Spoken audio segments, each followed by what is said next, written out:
O Mother Nui, stretch high above this valley. Your starry body is our glory. Then see the hawk of yonder Rahur quit, his fiery splendor, oh so mighty. He brings a light for all our weary souls. He makes the broken spirit whole.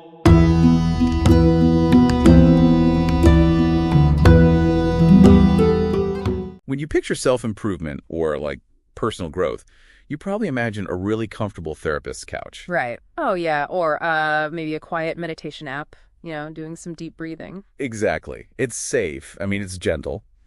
But what if the ultimate psychological breakthrough didn't involve a couch at all, but like a literal dagger? Which is quite a leap from deep breathing. Seriously.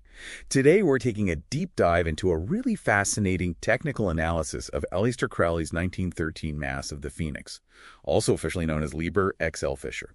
Right, and unlike a standard religious mass where you just sit passively in a pew, this is a highly intense, solitary, occult ritual. Yeah, it's designed to trigger a symbolic death and resurrection. You aren't asking a priest for grace. You are forcefully extracting it from your own biology. We're doing the heavy lifting yourself. Okay, let's unpack this, because this reads like a super extreme, visceral form of self-administered therapy.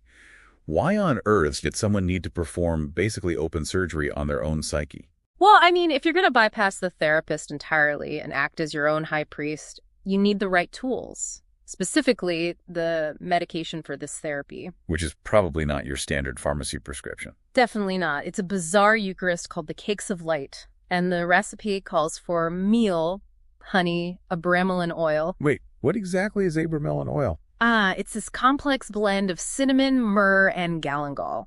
And then you add wine leavings and the infamous ingredient X. Right, which is actual bodily fluids or blood. Yeah. I have to stop you there, because eating a cracker baked with human blood sounds objectively horrifying to a modern palate.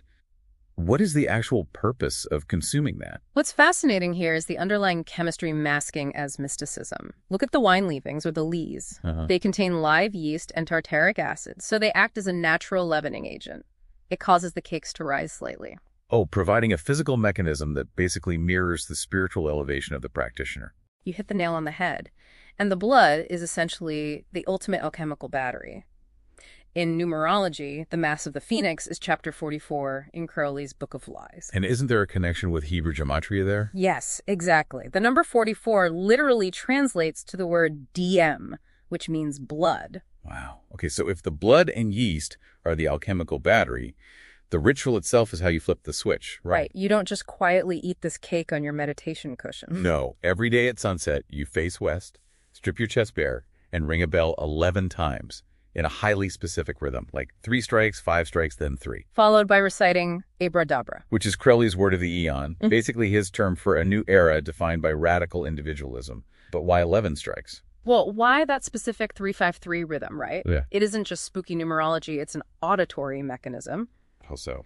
The 3-5-3 pattern represents a descent from the divine source into the microcosm of humanity and then back again. Plus, those jarring vibrations physically alter your brainwaves. Oh, snapping your consciousness out of its everyday rhythm. Here's where it gets really interesting, though, and where I actually have to push back a bit. Oh, go for it. The climax of this ritual requires you to take a burin, a specialized dagger, and physically gash your bare breast with the mark of the beast. Yes, to vitalize the wafer with your own blood. But burying your chest and cutting yourself daily sounds less like spiritual elevation and more like self-mutilation. If I tried that, it'd just be a walking scar. That is a very valid point. Right, like, are modern practitioners actually bleeding themselves every single sunset? So it sparked a massive literal versus symbolic debate. Traditionalists argue the physical red tincture is chemically and psychologically necessary to shock the system. But realistically, for daily practice. Realistically, many modern practitioners use medical lancets for a safe, tiny prick. Others just substitute maple syrup or red wine. Oh, that makes a lot more sense. Yeah, and there's also an elegant loophole called blood ash. 1 drop of blood is baked into a master batch of ash, and a pinch of that is mixed into new cakes. Ah, so it fulfills the requirement without turning you into a scar tissue exhibit. So what does this all mean for you, the listener? Good question.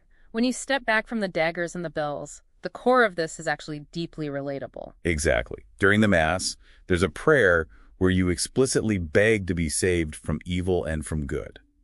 Think about that. It's powerful. Bearing your chest and shedding blood is a physical metaphor for stripping away the moral armor society forces on you. Right. You are forcefully rejecting inherited dualities, like what society tells you is good or bad. And taking autonomous responsibility for your true will, which isn't just doing whatever you want. No, it's discovering your ultimate, unconditioned life purpose. Exactly. If we connect this to the bigger picture, good is simply what facilitates your true will, and evil is what restricts it. So this Mass is basically a daily rehearsal for ego death. Yes.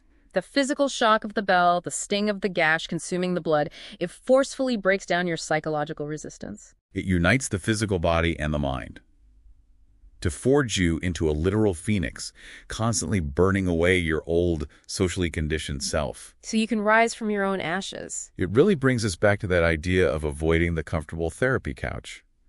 Sometimes growth requires a sharper instrument to cut through the noise. You really have to get uncomfortable. You do. So we want to leave you with this to ponder today.